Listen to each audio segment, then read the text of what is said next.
Olá, meus amigos, bom dia, boa tarde, boa noite, boa madrugada para você aí. Meu nome é André Queiroz, não é isso? Você está no meu site, ou você está em algum curso aí no qual a gente está prestando esse serviço de aula. E nós estamos aqui para ajudar você em exercícios da banca específica para o seu programa, para o seu concurso. Então aqui, na verdade, como nós estamos falando da banca AOCP e nós estamos falando do concurso para a Polícia Civil, na verdade, como o concurso ele é bastante extenso no seu programa, na parte que ele fala de direito penal, é praticamente completo, tanto na parte geral quanto na parte especial, eu decidi em cada aula a gente falar de vários pontos e resolver o máximo de questões possíveis para a tua prova. Resolver o máximo de questões possíveis, abordando o máximo de pontos possíveis e tentando abarcar o maior possível, porque na verdade, se a gente ficar fazendo exercício por matéria, por tema, pode ser que ao final do curso o curso se alongue demais, ou então chegar na hora da prova a gente não falou sobre todas as matérias.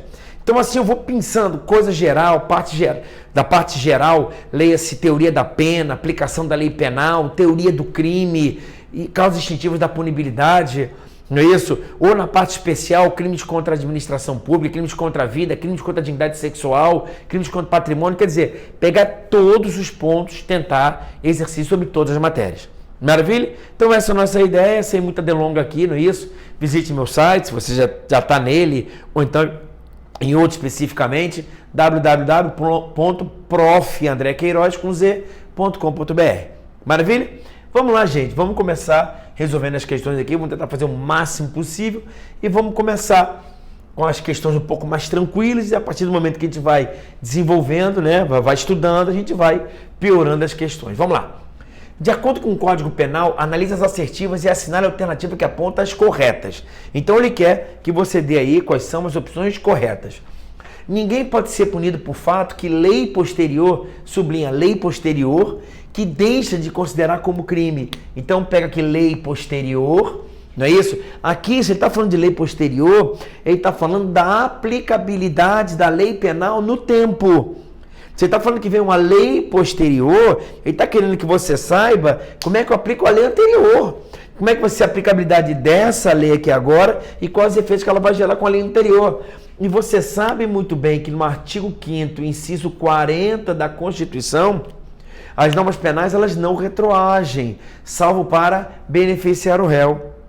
Tá claro? Então aqui você já pode falar sobre 5 coisas, não é isso? Que na hipótese é chamado de abolitio criminis, novatio legis incriminadora, alex gravior, alex mitior e alex tertia. Então só nessa brincadeira, engraçado, né? Como é que o cara que está estudando, como é que vem um montão de coisa na mente dele, né? Ninguém poderá ser punido por fato que lei posterior deixa de considerar como crime. Deixa de considerar crime. Então o cara já vê na mente, eu tenho uma lei, eu tenho outra lei depois. Então tem que ver a eficácia da norma no tempo. Então quando você vê a eficácia da norma penal no tempo, ela pode ser uma norma retroativa, irretroativa e ultrativa. Então, na verdade, você tem que saber o seguinte, que as normas penais benéficas, elas retroagem. É possível a retroatividade da lei penal benéfica para beneficiar o réu. Então, tem a abolitio criminis, que é uma nova lei que deixa de considerar o fato como criminoso. É diferente da novatio legis incriminadora, que ela é irretroativa. Por que ela é irretroativa? Porque ela prejudica o réu.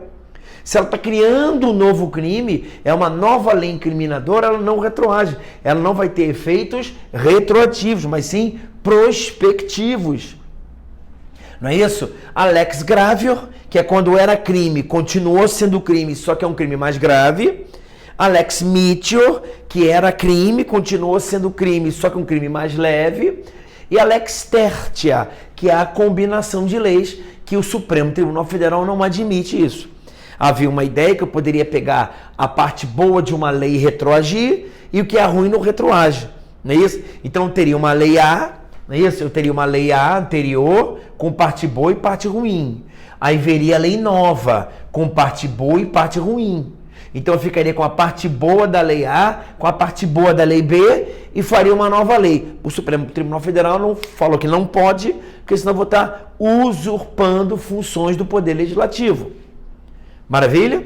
Tranquilo? Então, e você sabe muito bem, que é talvez que me interesse, né? Que a abolição crimes, ela é retroativa e pode ser aplicada ainda que depois do trânsito em julgado, haja vista que o indivíduo, o réu, o condenado, passa a ter o status de primário, mas só vai ter eficácia na esfera criminal. Os efeitos civis podem ou não permanecer.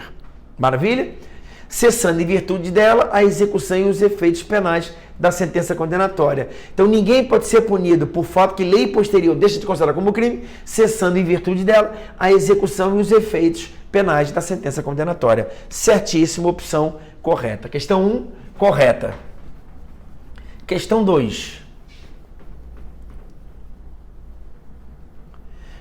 A lei posterior, que de qualquer modo favorecer o agente, não se aplica a fatos anteriores. Brincadeira, o cara errar uma questão dessa, né? É óbvio que eu estou falando lá, não é isso? É até bom a gente poder chegar aqui, ó, e abordar aqui, por isso que é bom sempre a aula online, né?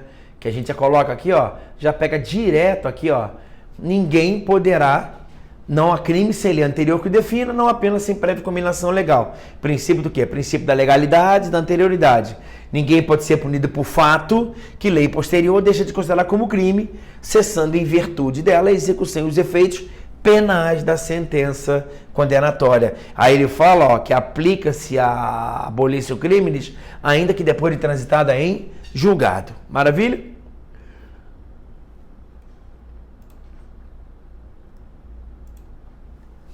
A lei excepcional ou temporária, então pense na lei excepcional. A lei excepcional é aquela que vigora por uma circunstância. A lei excepcional, enquanto durar uma circunstância. Eu penso no Código Penal Militar, por exemplo. Ou temporária, que ela dura de um determinado prazo. Eu pensaria, por exemplo, no Código Eleitoral. Maravilha? Embora decorrido o período de sua duração ou cessada as circunstâncias que a determinaram, aplica-se a fato praticado durante a sua vigência. Fato praticado. Então se liga, por exemplo, sempre que eu sempre dou em aula, que é o Código Penal Militar, que ele fala de crimes cometidos durante a guerra. Então se a pessoa cometeu um crime durante a guerra, ainda que ela seja julgada anos depois, ela vai responder de acordo com a lei durante a sua vigência, quando o fato ele for praticado, quando o fato ele for realizado. Não me importa o momento da ocorrência do seu resultado. O que é isso? Imagine um período de paz, que o Brasil declare guerra e depois eu volte à paz. Não é isso? Eu tenho o Código Penal Militar, por exemplo, que fala lá na sua parte final dos crimes cometidos durante a guerra. Por que você está falando isso? Porque o Código Penal Militar ele diz o seguinte, olha, os crimes durante a guerra não se aplicam durante a paz, claro. Mas a partir do momento que o Brasil declara a guerra, o presidente da República, artigo 84, inciso 19, declarando guerra, todos os fatos praticados aqui, teoria da atividade, a pessoa vai responder de acordo com essa lei aqui. E se ele praticar aqui, por exemplo, e uma pessoa morrer, o resultado foi produzido durante a guerra. Supondo isso, ele comete um homicídio contra um superior de guerra aqui, não de patente superior. O Brasil está em guerra e um sargento ele atenta contra a vida de um general, ele atenta a vida contra a vida de um coronel. Ele atenta contra aqui, mas o coronel só morre depois da guerra ter cessado. Ele vai responder como se tivesse cometido o crime durante a guerra. E se ele for julgado 20 anos depois, qual é a lei que vai ser aplicada? Vai ser a lei de guerra. A norma aplicada é como se tivesse a guerra. Significa dizer que as normas temporárias e excepcionais, ela tem a característica da ultratividade, ainda que elas sejam revogadas. Então, por exemplo, você pode perguntar, André, uma norma penal, ela tem vigência? Ela tem, ela tem eficácia, mesmo depois de encerrada a sua vigência? Sim, se ela for, primeiro, se ela for benéfica. E segundo, se ela for lei temporária ou excepcional, ainda que ela seja revogada. André, se o cara cometeu um crime durante a guerra, na vigência do Código Penal Militar de hoje, não é isso? E se porventura na guerra ele comete um crime durante a guerra e tal, mas ele só é julgado num período posterior, onde houve alteração do Código Penal, ele vai ser julgado de acordo com o Código Penal Militar à vigência da guerra. Então essa assertiva ela está correta. 1 correta, 2 errada, 3 correta. Considera-se praticado o crime no momento da ação ou da omissão, ainda que outro seja o momento do resultado. A ação, gente, é no momento do que, gente? Praticado o crime no momento da ação ou da omissão, ainda que outro seja o momento do resultado. Chamada teoria da atividade. Ok? Então nós temos a 1, a 3 e a 4. Gabarito correta, 1, 3, 4. Errada só a 2, 1, 3, 4 estão corretas. Maravilha? Então fica atento aí com relação à aplicabilidade da norma penal, tá? Isso é uma questão que você tem que ver se ela pode ser prospectiva, não é isso? Aplicabilidade para frente, não é isso? Isso inclusive inclui a ultratividade, evidentemente, ou então a retroatividade. Só vai retroagir para atingir fatos pretéritos se for para beneficiar o réu. Nunca esqueça que nas normas processuais puras, nós vamos ver isso quando falamos de exercício de direito processual penal, eu não aplico essa regra, eu aplico a teoria do tempus regit actum. O tempo rege o ato, onde eu tenho a aplicabilidade imediata da norma processual e a preservação dos atos anteriores. Questão 2. Ninguém pode ser punido por fato que lei posterior deixa de considerar crime, beleza? Cessando em virtude dela a execução e os efeitos penais e civis da sentença condenatória. Aí fica fácil, né, gente? Não vai, não é isso? Cessar os efeitos civis, não é isso? É só você pensar, por exemplo, agora dar exemplo para entender, que antes de 2007, imagine que uma pessoa trai a esposa. Então, ou então vice-versa, a mulher traiu o marido e essa pessoa está respondendo por um crime de adultério, definido lá no artigo 235 do Código Penal, 240 do Código Penal. Então o cara traiu a esposa traiu o marido, está respondendo por um crime de adultério e no mesmo tempo que ele responde por um crime de adultério, a esposa ou o marido entra com ação de divórcio. Então é óbvio que está tentando com ação de divórcio, que na época, não lembro se às vezes até havia divórcio com atribuição de culpa, não interessa. É óbvio que vindo a lei que aboliu o crime de adultério, eu vou ter o apagamento total dos efeitos criminais. Mas não significa dizer que esse adultério, que esse fato, não é isso? Esse fato de ter traído a confiança no casamento vai continuar sendo levado em consideração no cível. É óbvio que esse fato vai ser levado. O que hoje já não tem mais sentido, né? De divórcio com ou sem atribuição de culpa. Ponto, tá errado a A. Aliás, ele quer incorreta, né? Então, na verdade, o gabarito é a alternativa A, evidentemente. Vou ver se as outras estão corretas, né? Considera-se praticado o crime no momento da ação ou da omissão, ainda que outro seja o momento do resultado. Teoria da atividade, artigo 4º do Código Penal. C. Para os efeitos penais, considera-se como extensão do território nacional, artigo 7º, as embarcações e aeronaves brasileiras de natureza pública ou a serviço do governo brasileiro, onde quer que se encontrem, tá certo? Bem como as aeronaves e as embarcações brasileiras, mercantes ou de propriedade privada, que se acham respectivamente no espaço aéreo ou em alto mar, ou no espaço aéreo correspondente ou em alto mar. Certíssimo, gente. Então entenda. Embarcações e aeronaves a serviço do governo, embarcações e aeronaves públicas, elas são consideradas extensão do território nacional, aonde quer que se encontrem. Em outro país, em alto mar, na Lua, em Plutão. Agora, as embarcações ou aeronaves brasileiras, nacionais, mas que sejam privadas, elas também terão aplicabilidade da lei penal brasileira. Não há dúvida nenhuma que crimes ocorridos a bordo de uma aeronave da Gol aplica-se em regra a lei brasileira. Mas é territorialidade ou extraterritorialidade? Depende. Se ela estiver sobrevoando o espaço aéreo de um outro país, vai ser extraterritorialidade. Se estiver sobrevoando o espaço aéreo brasileiro, evidentemente vai ser territorialidade. Se estiver sobrevoando o alto mar, aplica-se também a lei penal brasileira pela teoria da territorialidade. Muita atenção nisso aí. Se liga que o Brasil, quando você olha a aplicabilidade do Código de Processo Penal, as normas processuais penais brasileiras aplicam para crimes cometidos no Brasil? Sim. Não é isso? Salvo nas hipóteses de imunidades ou se o Brasil for signatário de tratados internacionais.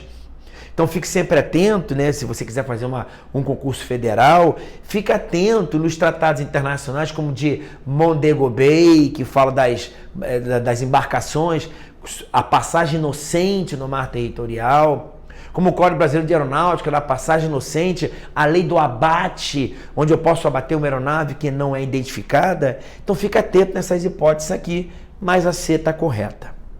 É também aplicável a lei brasileira aos crimes praticados a bordo de aeronaves ou embarcações estrangeiras de propriedade privada, achando-se aquelas em pouso no território nacional ou em voo no espaço aéreo correspondente, e estas importam o mar territorial do Brasil. É claro, né, gente, que eu vou aplicar a lei penal brasileira, teoria da territorialidade, sem dúvida nenhuma, porque está no espaço aéreo brasileiro ou em território brasileiro.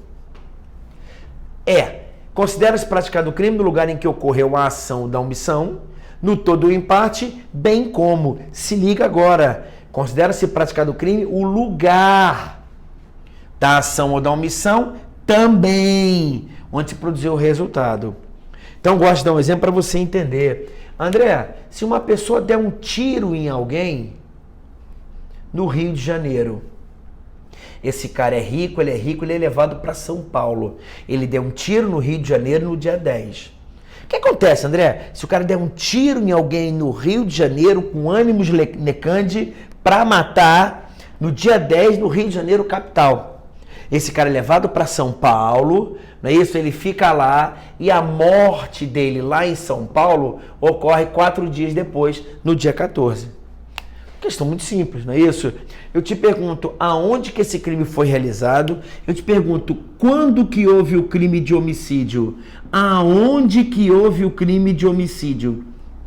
Quando eu falo de tempo do crime, artigo 4º, teoria da atividade. O crime ocorreu no dia 10. O crime ocorreu no dia 10. E aonde foi o crime? Lugar do crime, artigo 6º. E exatamente o que está definido aqui. Considera-se praticado o lugar do crime, o local da ação ou da omissão, bem como São Paulo também. Então aqui nós adotamos a teoria da ubiquidade. O que é isso? Se você me perguntar aonde que esse crime foi cometido, eu vou te dizer que foi tanto no Rio quanto em São Paulo. Nos 2 lugares houve esse crime. Maravilha? Então a assertiva está correta, a única errada é a primeira. Viu como é que a tua banca é tranquila, entendeu? Um estudo tranquilo, um estudo sem estresse, tu mata tudo. 3. De acordo com o Código Penal, o erro sobre a ilicitude do fato. Aqui eu quero que você fique atento no erro. O que é erro? Qual é a diferença de ignorância? O que é erro de tipo? O que é erro de tipo vencível e invencível? Essencial e acidental? Direto ou indireto, mandamental, e o erro de proibição. Então fica atento que no erro de tipo, eu estou no artigo 20, no erro de tipo a pessoa não sabe o que está fazendo. Está no artigo 20, quer dizer, o indivíduo ele não sabe que atrás daquela moita está um amigo dele. Eles estão caçando, ele acha que é um javali e é o amigo dele. Ele acha que é um animal, mas é um ser humano. Ele não sabe o que está fazendo. Ele está em erro de tipo. E o que é erro? Erro é a falsa percepção da realidade. E a ignorância, o que é? É a ausência da percepção da realidade. Então, o ignorante é aquele cara que não sabe nada. O cara que erra é aquele cara que acha uma coisa, porém é outra. E o que é tipo? Tipo nada mais é do que a descrição de um comportamento proibido.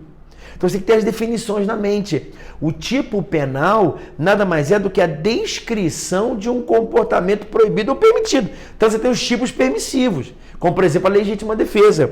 Você tem um tipo explicativo, que está lá no artigo 327, que ele te explica quem é funcionário público.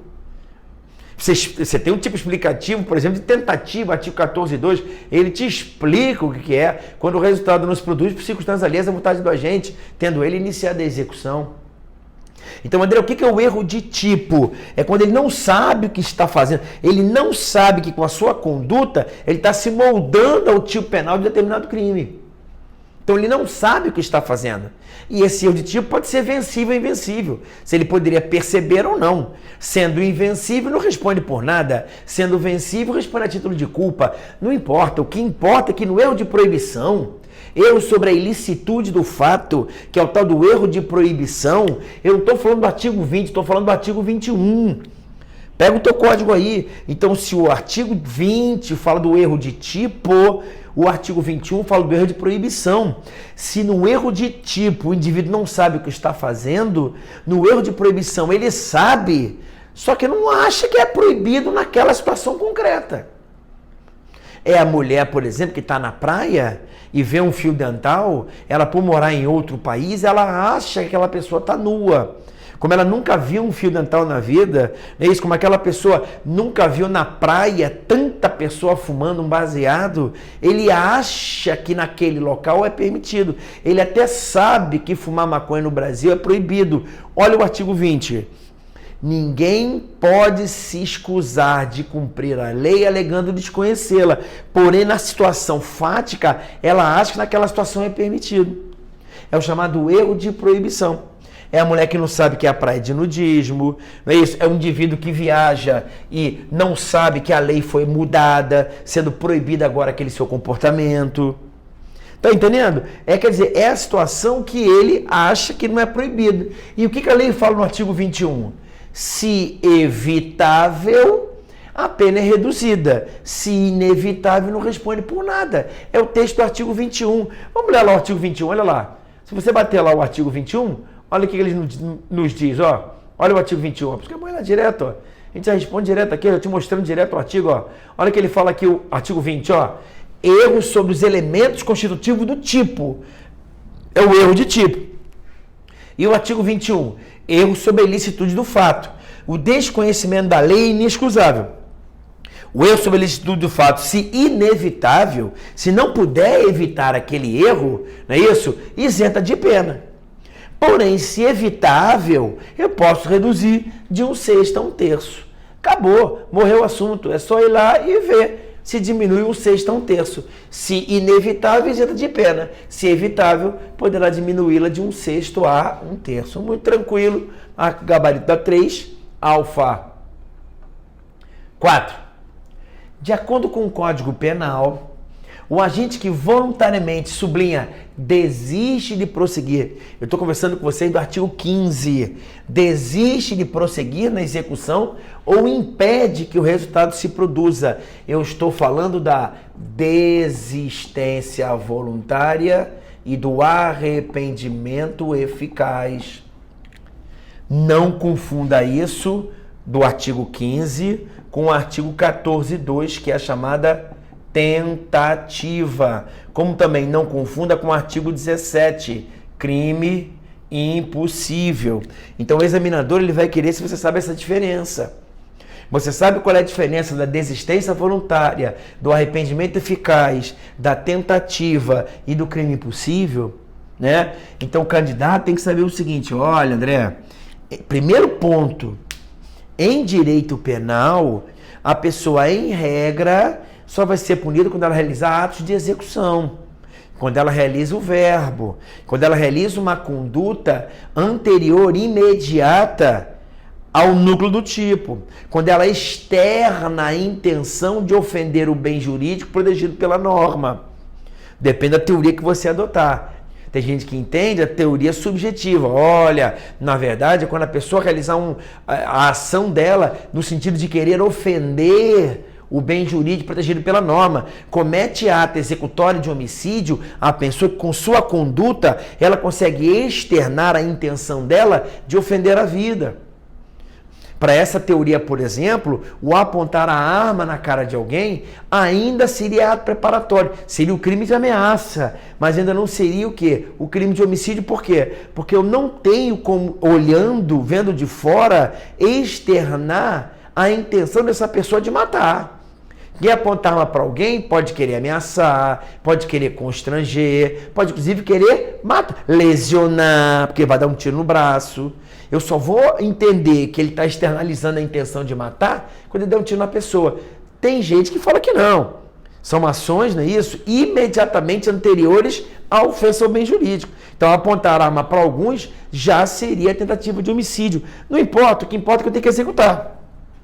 E a diferença é que nessas situações aqui não vai haver a produção do resultado. E a tua dúvida é, André, qual é a diferença? Se o resultado não se produz por circunstâncias alheias, eu estou diante de uma tentativa.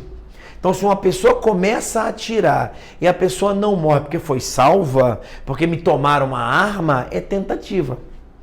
É diferente do crime impossível, onde jamais o resultado vai acontecer. É eu começar a atirar em alguém e a arma está desmuniciada. Mas é totalmente diferente da desistência voluntária e do arrependimento eficaz.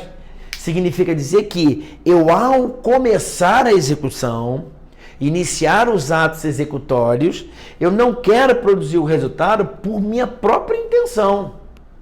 E a diferença é que na desistência voluntária vai haver uma interrupção voluntária dos atos executórios dentro do meu plano delitivo. Então, se o meu plano delitivo é matar com 6 tiros, eu posso interromper até o 5º tiro.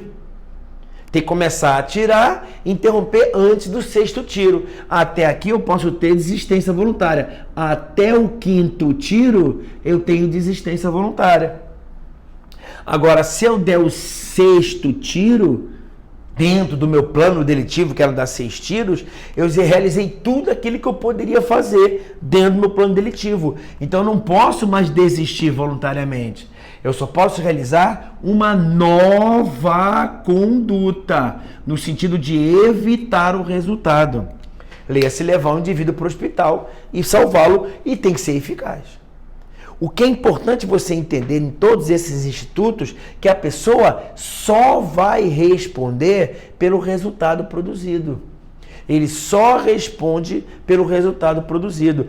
Então, se o indivíduo atirar para matar e no meio da execução ele se arrepende ou ele desiste e leva para o hospital, ele não vai responder, se ele sobreviver, evidentemente, ele não vai responder por homicídio, ele vai responder por lesão corporal. Lesão corporal essa que pode ser leve, grave ou gravíssima, sem problema algum. Maravilha? Tranquilo? Então, aqui olhando, depois dessa explicação aqui, né, evidentemente, aí fica fácil, né? De acordo com o Código Penal, se o cara interrompe os seus atos executórios ou se ele evita o resultado de maneira eficaz, ele só vai responder pelo resultado produzido, artigo 15 do Código Penal. Só responde pelos atos já praticados. Quando ele quis dizer responde pelos atos já praticados, eu vou observar aquilo que ele fez e aquilo que a sua conduta produziu. Tranquilo, sem mistério. Assinale a alternativa correta, então, gabarito bravo, evidentemente. Assinale a alternativa correta a respeito do concurso de pessoas na forma prevista no Código Penal. Quando eu falo concurso de pessoas, eu estou falando no artigo 29, 30 e 31 do Código Penal. Então se liga, anote aí. Primeiro eu tenho uma teoria que eu só posso ter autor ou partícipe. Autor e partícipe. Não é isso? Eu tenho uma regra que eu tenho um autor e outra regra que eu tenho o partícipe. André, quem é autor? Na verdade, autor é quem realiza o crime. E quem é partícipe? Quem ajuda o criminoso. O partícipe, ele não participa do crime, ele não integra a execução do crime, mas ele ajuda o autor do crime a fazê-lo. Se eu tiver mais de um autor, evidentemente eu vou ter coautores. E quem é autor, André? Autor é quem realiza o núcleo do tipo, que é o verbo. Quem realiza uma elementar do tipo, que é aquilo que está descrito na lei penal. Ou então ele não faz nada que está no tipo penal, mas ele tem o domínio final do fato. Domínio final do fato. Já tem alguns autores e vários, ao qual até adoto a teoria do domínio funcional do fato. Funcionalismo. Não vai ser só autor aquela pessoa que tem o poder do se e quando na mão. Se o crime vai acontecer, quando o crime vai acontecer. Em organizações criminosas, ainda que o agente não tenha esse poder, por ser líder de uma organização, ele já tem condições de assim fazê-lo. Maravilha? Vamos dar um intervalinho para o bloco não ficar muito longe, muito longo, não é isso? O intervalo, e daqui a pouco a gente volta.